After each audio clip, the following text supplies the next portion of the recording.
Marcel, explica pra gente sobre o seu projeto O Estandarte. Então, o Estandarte, ele iniciou em 2011, por uma necessidade de querer adquirir informações das escolas de samba de Juiz de Fora.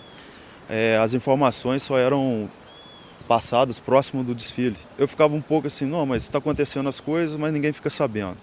E por eu ter trabalhado na área de informática, eu resolvi contribuir com essa parte. Falei, eu posso contribuir na área de divulgação. Então eu iniciei o Estandarte com cobertura, fazendo bastidores, acompanhando trabalho de barracão, de carnavalesco, fazendo fantasias. Como as pessoas foram conhecendo o trabalho, as próprias escolas começaram a se organizar. Viram a importância de registrar, de divulgar, aí começaram a criar os próprios sites, as próprias redes sociais. Aí eu vi que as coisas começaram a andar pelas próprias pernas das escolas. Eu voltei o foco para o site para pesquisa, que era a coisa que eu sempre quis ter. Resgatar o material desde a década de 60 até hoje, para as pessoas poderem ter como referência o site na hora de pesquisar. E como funciona o site? É só você ou tem colaboradores? Então, o site, na verdade, é eu e o Carlos Henrique. Ele é envolvido diretamente com a escola de samba e a gente tem uma colaboração de mais duas pessoas que escrevem artigos, que é o Márcio Gomes, pesquisador e músico. Tem o Wildemar Aquino, que é jornalista hoje da Rádio Globo, da própria prefeitura. E assim, o site é bem trabalho voluntário. A gente não tem nada profissional. Eu vou fazendo convite, as pessoas que querem escrever, eu avalio, dou um tema. Eu mesmo escrevo algumas coisas quando eu vou participar de evento. No carnaval, qual foi o momento mais marcante para você? Foi quando a gente foi fazer a cobertura dos compositores de Juiz de Fora que estavam disputando lá na Tijuca, no Rio de Janeiro.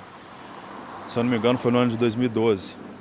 E chegando na quadra, a gente se identificou, falou que a gente tinha um projeto de pesquisa, de cobertura.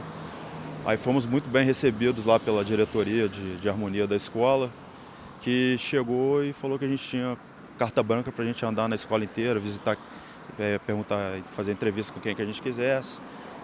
Pô, aí, assim, 1 ano e meio de trabalho, a gente conseguiu falar com todas as personalidades da escola. Na época, o Paulo Barros, o carnavalesco renomado hoje, bem conhecido no meio do carnaval do Rio de Janeiro, a gente conseguiu pegar uma entrevista com ele, entrevista assim de 30 minutos. Conseguimos ir para o camarote da presidência, falar com o presidente, que é o atual presidente, o Francisco Horta. Na época a Graciane estava como rainha de carnaval, então, enfim, todos os personagens assim, que têm uma certa dificuldade de você conseguir fazer uma entrevista, a gente conseguiu ali em um dia fazer bastante depoimento, colher bastante material.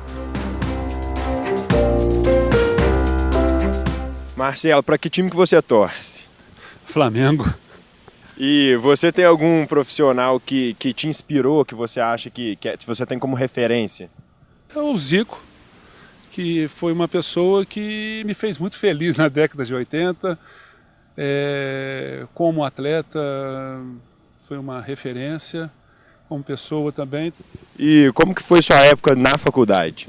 Praticava as modalidades esportivas nos Jogos Universitários, me identificava com as disciplinas, investi na carreira, né, nos estudos, fui monitor de disciplinas, participei de um projeto também que eu achava que ia valorizar a minha formação, ia gerar um ensinamento, um aprendizado, que foi o Projeto Rondon. Comecei a trabalhar já no segundo período, eu já comecei a trabalhar em escolas da educação, a ministrar a disciplina de educação física escolar.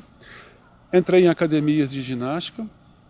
Eu fazia um trabalho voluntário no meu bairro, isso é extremamente importante na minha formação. Então, em função da dedicação na faculdade, do meu trabalho já profissional e com essa atividade voluntária no bairro, ao formar, eu saindo do local da formatura, o coordenador de educação física do Grambre, o Augusto Gotardello Júnior, me chamou e falou assim: você quer trabalhar no Grambre? Foi apoteótico, né?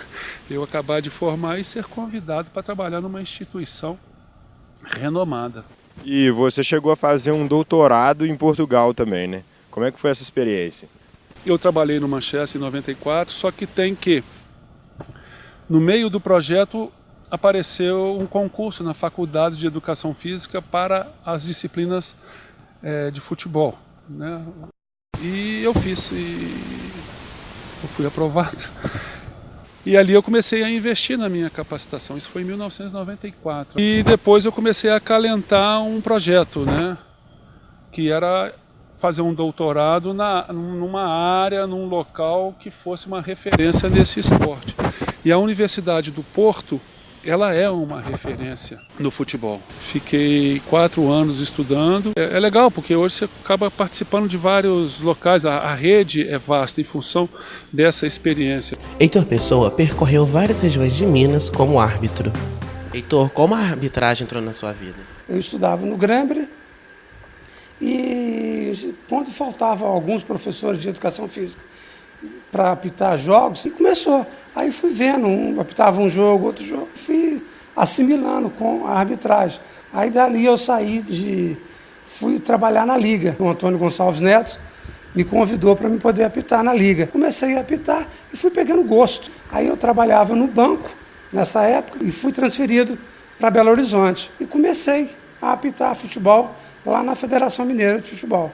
Você trabalhava em um banco e como árbitro, como era conciliar as duas carreiras? Esse horário dos jogos era no final de semana, então dava para a gente conciliar. Aí eu saí do banco e fui trabalhar na Assembleia com um deputado. E fiquei como assessor parlamentar, aí tinha um horário mais vago para mim. Aí eu trabalhei bastante no futebol. Aí no ano de 95 eu retornei a Juiz de Fora. Teve algum jogo que você apitou e que te marcou? Um jogo de casa cheia, no Independência, Atlético Mineiro e Vila Nova. Final de campeonato mineiro, jogo de casa cheia, atenção muito grande. Eu trabalhei como assistente, é gratificante. Você chegou a apitar um jogo do Tupi? Sim, apitei. Em 91, apitei um jogo profissional do Tupi e Botafogo, um jogo amistoso que teve no Juiz de Fora. E a advocacia, como entrou na sua vida? Retornando a Juiz de Fora, fui convidado para trabalhar como assessor legislativo do vereador Valdeci Martins, aqui em Juiz de Fora. Aí trabalhei com ele, já formado, e ele tinha um escritório. E ele me convidou para trabalhar no escritório com ele como advogado. Estou aqui até hoje. No próximo bloco você vai conhecer mais sobre a trajetória do ex-árbitro e advogado Heitor Pessoa. Então não saia daí, o Mosaico volta já já.